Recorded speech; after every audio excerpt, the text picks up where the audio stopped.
Welcome back, boys and ghouls. It's time for another spooky video, and I've got a doozy for you guys tonight. So, get some snacks, try and relax, and enjoy the show. I'm going to be trying to do a clown look. And if you know me, you know I am terrified of clowns. So wish me luck. I may lose my mind. We'll see. And friendly reminder, I will be taking an easy week next week. Only 2 videos, but one of them will be a spooky video, I promise. I'm very excited about the series, and I hope you are too. With that said, enjoy the show. Some homes give you a nice, warm, cozy feeling the moment you walk in. And then there's homes like the one in our story that have a little more bite. Kevin and Sharon were a newlywed couple, out house hunting, ready to settle down, start a family finally. And their real estate agent found out about this great home that was exactly what they were looking for. It even had an extra bedroom, and for a great price. So he let them know about it, and of course, they wanted to check it out. And it was perfect. They had a big yard. They could envision their kids playing in it. It just looked like the ideal house from the outside. So they asked if they could, go inside, look around. And of course, the real estate agent pulls out the keys for the house and lets them in. They're walking around. The inside was, again, perfect. And then they go upstairs. That's where all the bedrooms were. And there were plenty of room. They loved it. But Sharon kept looking at this door at the end of the hallway. Something about it just didn't feel right. It was like a little half door, narrower than a normal doorway. And it had a padlock on it. So she asked the real estate agent, "What's that door? Is it like just an extra storage space?" And he said, yeah, I think that's what it is. And he looked at his keychain and he realized he didn't have a key for a padlock. So he said, well, if you decide you want to buy the house, I can always ask the owner about that and see if he has the key. So they decided to go ahead and buy the house. They looked at a few others, but nothing really was as perfect as that house. So they moved in. But they never did get the key to the padlock. The owner said he couldn't find it. So they just made do. But something about the door just really put her on edge. She couldn't explain it. Kevin thought she was crazy, but Kevin worked as a paramedic, so he would be gone long periods of time. And Sharon, dealt with it. But there was something about sleeping in that house that she couldn't stand sleeping there alone. She was restless, had insane dreams. She thought she could hear someone running up and down the stairs, but she had turned the lights on and no one would be there. And then she started dreaming about the door. The door would slowly swing open, and she could see eyes inside. Glowing yellow eyes that weren't human, but they weren't exactly any kind of animal she'd ever seen either. And it was like those eyes could pierce into her very soul.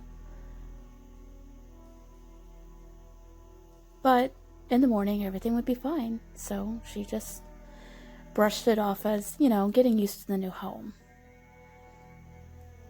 Well, the dreams kept getting more and more vivid. And sometimes she thought she could hear scratching at her bedroom door. She would look and there'd be nothing there, but she just couldn't stop feeling like something was there. Well, one weekend, Kevin, again, was working as a paramedic for the weekend, so he wasn't home. And again, she was sleeping, but she thought she heard something running up and down the stairs.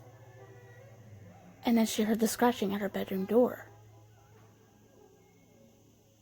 She got up, opened the door, and there was a scratch on the door. 3 scratches, to be matter of fact. She started looking around, thinking maybe there was, a cat or something had gotten in somehow. She couldn't find anything. When she went back upstairs to the bedroom, the door at the end of the hallway was open. Just slightly. She wasn't sure how the padlock had gotten unlocked, because no one had a key. But she hurried down the hallway and slammed the door shut, put the lock back on. Terrified, she called Kevin, and she's like, "You're never going to believe this, but I heard something scratching at the bedroom door, and there were scratch marks. So I went, downstairs and looked around, and I couldn't find anything. I thought maybe a cat had gotten in. And when I came back upstairs, that door was unlocked." And he's like, "What door are you talking about?" And she said, "The one at the end of the hallway, the one with the padlock." And he's like, "How would the padlock get unlocked? No one has a key to it." And she's like, "That's what I'm saying. How was that door unlocked?" And he's like, "Are you sure you weren't dreaming?" And she's like, "No, I wasn't dreaming. I got woke up by the, running up and down the stairs." And he's like, "Again, there's nothing there. You're just dreaming these things. It's not happening." And she's like, no, but this time it was happening for real. And then the door was open. And he's like, "No, there's no way that door was open." She's like, "I had to shut it. It was open." And he's like, "You dreamed it." So this kept happening every time he was gone. And he kept thinking she was just losing her mind. And then one weekend, he was gone again. And again, she had these dreams. And at this point, she was barely sleeping when he was gone, because that's when it always happened the worst. So she was running on maybe 1 hour of sleep. Somehow her body just gave out and she fell asleep again. And again, she heard the running up and down the stairs and something scratching at her door. So she opened the door and looked, and again, there was nothing. And she looked down the hall, and again, the door was unlocked and wide open. Kevin came home, and she was terrified, just white as a ghost. And he's like, "What is it?" And she's like, "The door was open again. I know you don't believe me, but the door was open. I was wide awake, and it was open." And he's like, "Are you sure? You don't look like you've slept at all." And she's like, "No, I haven't. I can't sleep. I can't sleep when you're gone, because that's when it happens. Something's going to come out of that door, and it's going to get me one of these days. And then maybe you'll believe me." And he's like, "There's nothing in the door. There's nothing in there. It's a storage space." And she's like, "We don't know that. No one has a key to the padlock." And he's like, "Look at the way our house is built. There's no way there's anything in there. The way the walls are set up, that's just a little tiny storage space. You're making a big to-do about nothing." Well, that night, it happened again, but he was home. There was running up and down the stairs, the scratching at the door, everything. But somehow, Kevin slept through it. But Sharon didn't. She got up, she looked, again, there was scratch marks on the door. Always 3 scratch marks. Always 3.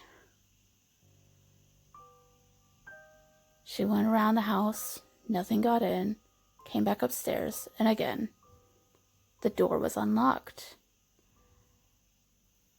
As she went to go shut it, 3 claws struck her. She slammed the door shut, locked it, ran back in there, and woke him up. He still didn't believe her.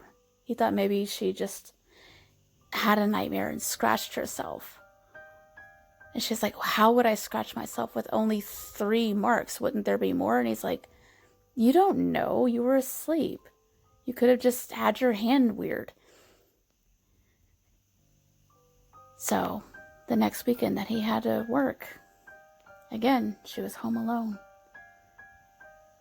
She didn't have anyone that she could get to come stay with her. They had moved there from another town. Like, everyone was miles and miles away. It all started happening again. Kevin came home to find everything the same as it was when he left. But the door, the padlocked door, was wide open, and his wife was missing. He looked inside the door, thinking, surely there's not some sort of trap door or something. Like, she was always going on and on about this door. But no, it was just a tiny storage space. The cops looked and looked and looked, but found no sign of Sharon. No sign that she might have left him. Nothing. To this day, that house remains, but it doesn't remain filled for long. Okay, here's my freaky deaky clown look. I'm freaky. And like, it looks good, don't get me wrong, it looks good, but I don't like it because it looks good. You know what I'm saying? Like, I'm gonna have nightmares about myself tonight. I don't know if you guys are gonna have nightmares, but I hope you do. See you guys next week. I love you so much. Bye.